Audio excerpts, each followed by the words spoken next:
But this also brings up another question that crossed my mind because I know some of you are now you're into the next second month of the year. You're really looking at the calendar. You're going, wow, spring break is quickly coming upon us. Summer vacations, and I've mentioned before, places are booking up fast. But how many of you are in this situation where you have to try and plan a trip that involves either friends and or family? So it's a bigger group, but then you have to tackle the hard part about talking about money.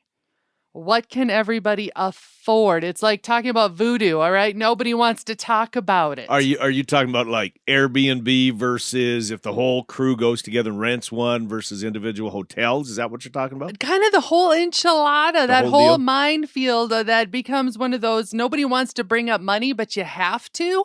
Well, I got this on my mind, probably because, like I said, I've been working with my own family to go on that trip. And I owe my sister money too, by the way. Oh, yeah, you I owe gotta your write that sister down. like Now that $400. Yeah, now that you're saying. For Duluth. We're heading to Duluth. Yeah, you go ahead. You talk. Let me write that down.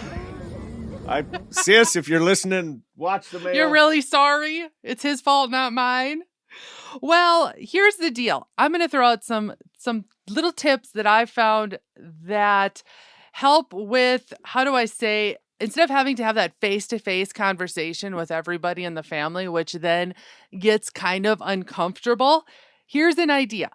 Use Monkey Survey. There's different things you can use on the internet to create your own survey, or you could just make your own survey and email it to the group, to everybody, and say, hey, please respond, so that you understand what their expectations are on going to a different location. You can kind of understand if there are people that want maybe a nicer hotel, the amenities, or are they the type that says, I'm fine with a cabin and it doesn't have to have plumbing and everybody shares the same bathroom. So you're talking just to get a feel for what people are expecting or would like to experience if you're going on like to a wedding or something like that, and you're going to stay for an extra week. You got it. Okay. Yes, because I'm trying to smelling what say you're use some tact. Be tactful.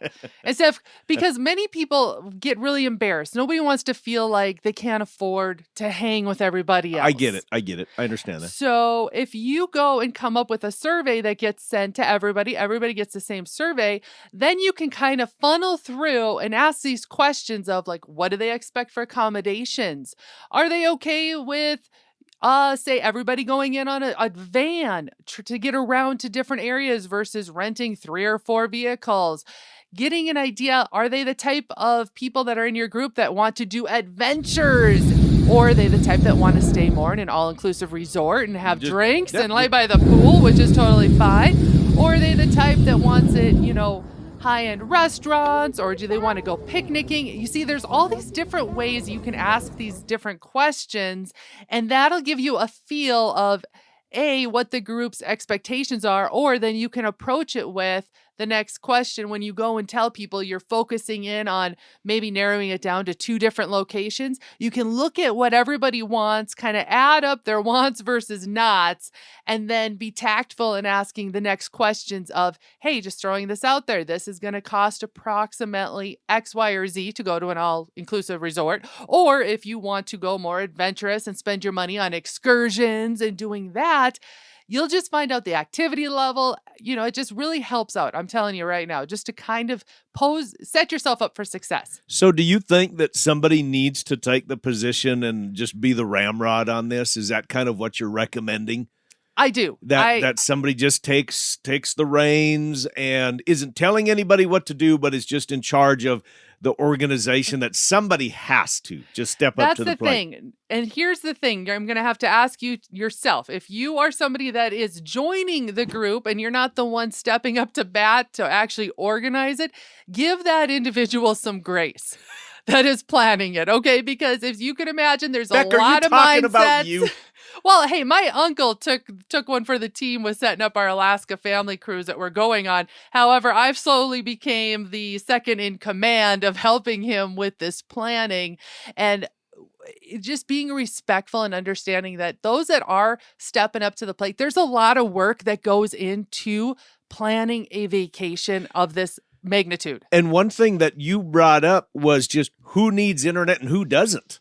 Oh, say for So, example, yeah, for a cruise, yeah, or like if you you're were going like, backcountry or not. yeah, like you were saying, okay, you're gonna try to do some updates Remote work. from remote work from the cruise. So you're gonna have to have internet available for you. Yes. So when you're making that survey, find out what is the amount of time somebody can take off. Are you only Good idea. available for 3 to 4 days? So a long weekend, or are you totally okay with, taking 1 to 2 weeks and road tripping out to see Yellowstone, Glacier? I mean, make it an epic travel Go to the adventure. Super Bowl. Go to NOLA.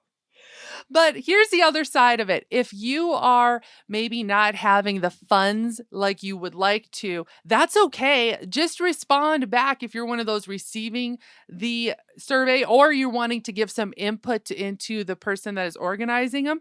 Tell them that you are totally okay with traveling on off-peak times, because everybody likes to save money, right? And nobody really wants to deal with a lot of crowds. So be completely open to booking when it's not heavy travel season. Be watching for travel alerts, especially those that are planning on it. You can might find some. And then group discounts, that's where there are benefits of you all going on this trip together, as you can usually get one great deal for everybody.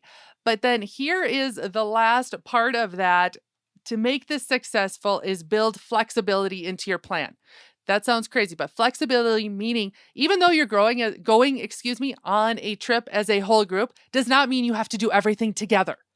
Be completely okay with knowing that Because you might kill each other. But it's okay, because what's fun is you go and all do different things, Different and you directions know for that a while. throughout the trip you'll get together for a meal, maybe drinks, and then you can share each other's days and adventure, and it just makes it even more fun because you have somebody to share it with and talk and laugh and giggle and take in all those great moments. So those are just a few tips I have. I'll have more in the coming weeks, as you can imagine. But let me know, though, too. I want to find out, what are your big trips that you are planning this next year in 2025? Send us a message, bendradioshow@gmail.com, or text me or call me at 305-900-2363. We're going to take a short break, crew. We got more of The Ben Show right after this.